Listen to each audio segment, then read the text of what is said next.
ರಾಜ್ಯದ ಸಮಾಜ ಕಲ್ಯಾಣ ಇಲಾಖೆಯ ವ್ಯಾಪ್ತಿಯೊಳಗೆ ಬರುವಂತ ವಸತಿ ಶಾಲೆಗಳಲ್ಲಿ ಇರುವಂತ ಧ್ಯೇಯವಾಕ್ಯ ಅಥವಾ ಘೋಷವಾಕ್ಯವನ್ನ ಬದಲಾವಣೆ ಮಾಡಿದಂತ ವಿಚಾರಕ್ಕೆ ಸಂಬಂಧಿಸಿದಂತೆ ಈಗ ರಾಜಕೀಯ ಜಟಾಪಟಿ ಆರಂಭ ಆಗಿದೆ. ಸರ್ಕಾರದ ವಿರುದ್ಧ ಸದನದ ಬಾವಿಗಿಳಿದು ಬಿಜೆಪಿ ಸದಸ್ಯರು ಹೋರಾಟವನ್ನು ಮಾಡಿದ್ದಾರೆ. ಶೂನ್ಯ ವೇಳೆಯಲ್ಲಿ ಪರಿಷತ್ನಲ್ಲಿ ಈ ವಿಚಾರವನ್ನು ಎನ್ ರವಿಕುಮಾರ್ ಪ್ರಸ್ತಾಪಿಸಿದ್ದಾರೆ. ಸರ್ಕಾರ ಕೂಡಲೇ ಈ ಆದೇಶವನ್ನು ವಾಪಸ್ ಪಡೆಯಬೇಕು ಅಂತ ಪಟ್ಟು ಹಿಡಿದಿದ್ದಾರೆ. ಸಚಿವರ ಸೂಚನೆ ಮತ್ತು ಬೆಂಬಲ ಇಲ್ಲದೆ ಅಧಿಕಾರಿಗಳು ಈ ರೀತಿ ಆದೇಶ ಮಾಡೋದಕ್ಕಾಗತ್ತಾ? ಮಾಡ್ತಾರ? ಈ ಆದೇಶ ಹಿಂಪಡೆಯುವವರೆಗೂ ಕೂಡ ನಾವು ನಮ್ಮ ಹೋರಾಟವನ್ನು ನಿಲ್ಲಿಸೋದಿಲ್ಲ ಅಂತ ಸರ್ಕಾರಕ್ಕೆ ಎಚ್ಚರಿಕೆಯನ್ನು ಕೊಟ್ಟಿದ್ದಾರೆ ಬಿಜೆಪಿ ಸದಸ್ಯ ಎನ್ ರವಿಕುಮಾರ್.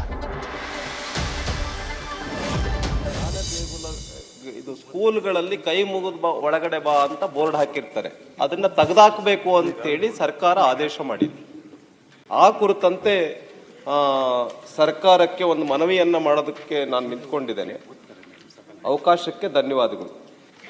ಜ್ಞಾನ ದೇಗುಲವಿದು ಕೈ ಮುಗಿದು ಒಳಗೆ ಬಾ ಎಂಬ ಘೋಷವಾಕ್ಯವನ್ನು ಬದಲಾಯಿಸುತ್ತಿರುವ ಕುರಿತು ಶೂನ್ಯ ವೇಳೆಯಲ್ಲಿ ಪ್ರಸ್ತಾಪಿಸಲು ಅನುಮತಿ ಕೋರಿ.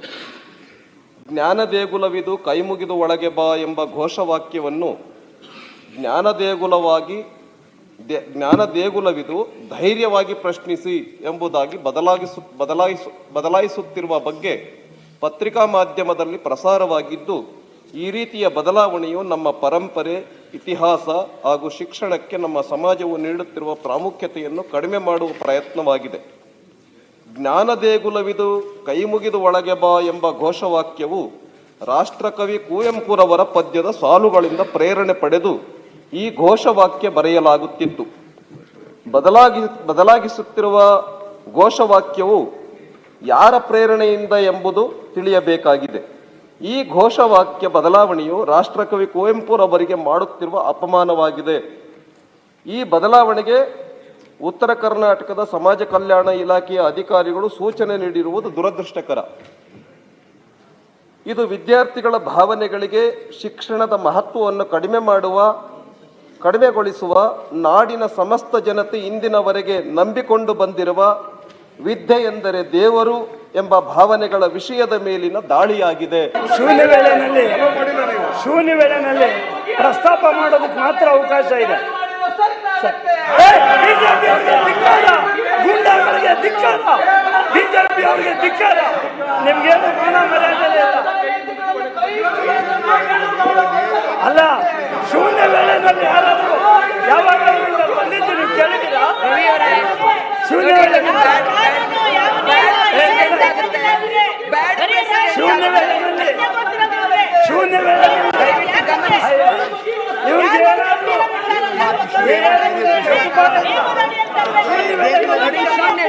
ಅವಕಾಶ ಇಲ್ಲ. ಶೂನ್ಯ ವೇಳೆಯಲ್ಲಿ ಅವಕಾಶ ಇಲ್ಲ. ನಿಯಮಾವಳಿಗಳನ್ನು ನಾವೇ ಮಾಡಿಕೊಂಡಿದ್ದೀವಿ.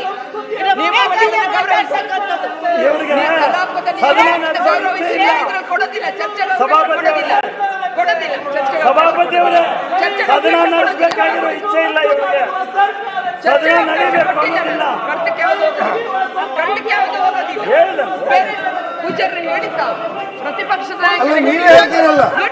ನೀವೇ ಹೇಳ್ತೀರಲ್ಲ ಮಾತಾಡಬೇಡಿ ಅಂತ. ಅಲ್ಲ, ನೀವೇ ಮಾತಾಡಬೇಡಿ ಅಂತೀರಲ್ಲ, ಏನ್ ಮಾಡೋದು? ಇನ್ನೊಂದು ನೋಟಿಸ್ ನೀವೇ ಮಾತಾಡಬೇಡಿ ಅಂತೀರಲ್ಲ, ಏನ್ ಮಾಡೋದು? ಅಲ್ಲ, ನೀವೇ ಮಾತಾಡಬೇಡಿ ಅಂದ್ರೆ ಏನ್ ಮಾಡ್ಲಿಕ್ಕಾಗುತ್ತೆ? ಮಾತಾಡ್ಲಿಕ್ಕೆ ನಾನು ನಿಂತಿದ್ದೇನೆ, ಅವಕಾಶ ಮಾಡಿಕೊಡಿ. ನೀವು ಕೊಡ್ತಾ ಇಲ್ಲ. ಮಾತಾಡ್ಲಿಕ್ಕೆ ನಾನು ನಿಂತಿದ್ದೇನೆ, ಅವಕಾಶ ಮಾಡಿಕೊಡಿ ಅಂದೆ. ನಾನು ಈಗ ಶೂನ್ಯ ವೇಳೆಯಲ್ಲಿ ಚರ್ಚೆಗೆ ಅವಕಾಶ ಇದೆಯಾ? ಚರ್ಚೆಗೆ ಅವಕಾಶ ಇಲ್ಲದೆ ಇದ್ರು ಕೂಡ, ಚರ್ಚೆಗೆ ಅವಕಾಶ ಇಲ್ಲದೆ ಇದ್ರು ಕೂಡ ನಿಮ್ ಗಮನಕ್ಕೆ ತರಬೇಕಾದ ನಮ್ ಜವಾಬ್ದಾರಿ ತಾನೆ. ಪೀಠ ಇದ್ರಲ್ಲಿ ಏನಿದೆಯೋ ಅದನ್ನೇ ಫಾಲೋ ಮಾಡೋದು.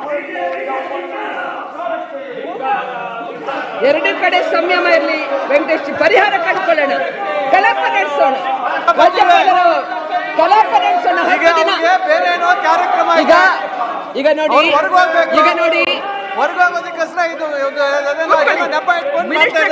ಕಲಾಪ ನಡೆಸಬೇಕು. ಕೂತ್ಕೊಳ್ಳಿ, ಸಂಯಮ ಇರಲಿ, ಕೂತ್ಕೊಳ್ಳಿ. ಪ್ರತಿಪಕ್ಷದ ನಾಯಕರೇ, ತಾವು ತಿಳಿ ಹೇಳಿ ಸಹಕಾರ ಮಾಡಿ. ಶೂನ್ಯ ವೇಳೆಯಲ್ಲಿ ಚರ್ಚೆಗೆ ತಗೊಳ್ಳೋಕ್ಕಾಗಲ್ಲ. ಬನ್ನಿ, ದಯವಿಟ್ಟು ಬಾವಿಯಿಂದ ಹೊರಗೆ ಬನ್ನಿ. ಸದಸ್ಯರು ಬಾವಿಯಿಂದ ಹೊರಗೆ ಬನ್ನಿ, ದಯವಿಟ್ಟು ಕಲಾಪ ನಡೆಸೋಣ. ಇನ್ನೊಂದು ಕೊಡಿ, ಇನ್ನೊಂದು ನೋಟಿಸ್ ಕೊಡಿ ರವಿ ಅವರೇ, ಇನ್ನೊಂದು ನೋಟಿಸ್ ಕೊಡಿ. ತಾವು ಇನ್ನೊಂದು ನೋಟಿಸ್ ಕೊಡಿ. ಬೇರೆ ಬೇರೆ ಬೇರೆ ರೂಪದಲ್ಲಿ ತಗೊಳ್ಳೋಣ. ಶೂನ್ಯ ವೇಳೆನಲ್ಲಿ ಕೊಡಕ್ ಸಾಧ್ಯ ಇಲ್ಲ. ಶೂನ್ಯ ವೇಳೆನಲ್ಲಿ ಕೊಡಕ್ಕಾಗಲ್ಲ. ಬೇರೆ ಬೇರೆ ರೂಪದಲ್ಲಿ ಕೊಡಿ. ಬೇರೆ ನೋಟಿಸ್ ಅನ್ನ ಕೊಡಿ. ನಾನು ಹೇಳ್ತಾ ಇದ್ದೀನಿ, ನೀವು ತಿಳಿದು ತಪ್ಪು ಮಾಡ್ತಾ ಇದ್ದೀರಾ. ಇದು ಸಮಯನ ಹಾಳು ಮಾಡಕ್ಕೆ ಹೊರಟಿದ್ದಾರೆ ಇವರು. ಇವ್ರಿಗೆ ಉತ್ತರ ಬೇಡ. ಇವ್ರಿಗೆ ಸಭಾನಾಯಕರು ಹೇಳಿದ್ದಾರೆ, ನಾವು ಉತ್ತರ ಕೊಡ್ತೀವಿ ಅಂತ ಹೇಳಿದ್ದಾರೆ. ಆದ್ರೂ ಮತ್ತೆ ಕಲಾಪ ನಡೆಸೋಣ. ಪೂಜಾರಿ ಕಲಾಪ ನಡೆಸೋಣ ಹೇಳಿ. ಆಯ್ತು ಬನ್ನಿ, ಈಗ ನಿಮ್ ಪ್ರತಿಭಟನೆ ಮಾಡಾಯ್ತು ಅಲ್ವಾ? ಕಾನೂನು ಗೌರವ ಇಲ್ಲ, ಇದೇ ಕೆಲಸ ಮಾಡ್ತಾರೆ. ಕಾನೂನು ನಾಚಿಕೆ ಇಲ್ಲ. ಎರಡನೇ ಕಡೆಯಿಂದ ಪ್ರಚೋದನೆ ಬೇಡ. ಎರಡನೇ ಕಡೆಯಿಂದ ಪ್ರಚೋದನೆ ಬೇಡ. ಪುಸ್ತಕ ಇಟ್ಕೊಂಡು ಮಾತಾಡ್ತಾರೆ ನೋಡಿ. ಪ್ರಚೋದನೆ ಬೇಡ. ಎರಡನೇ ಕಡೆಯಿಂದ ಪ್ರಚೋದನೆ ಬೇಡ. ಬನ್ನಿ. ಈಗ ಇನ್ನೊಂದು ರೂಪದಲ್ಲಿ ನೋಟಿಸ್ ಕೊಡಿ. ನೋಟಿಸ್ ಕೊಡಿ. ಇನ್ನೊಂದು ರೂಪದಲ್ಲಿ ಚರ್ಚೆ ಮಾಡೋಣ. ಸಂವಿಧಾನದ ಬಗ್ಗೆ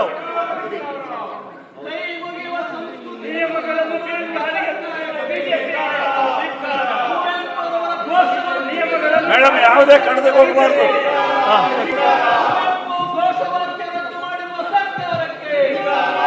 ನೋಡಿ, ಶೂನ್ಯ ವೇಳೆನಲ್ಲಿ 54 ನೋಡಿ, ನಿಯಮದ ಪ್ರಕಾರ ನ್ಯೂಸ್ ಫಸ್ಟ್ ನಿರ್ಭೀತಿಯಿಂದ ನಿಮ್ಮ ಪರವಾಗಿ.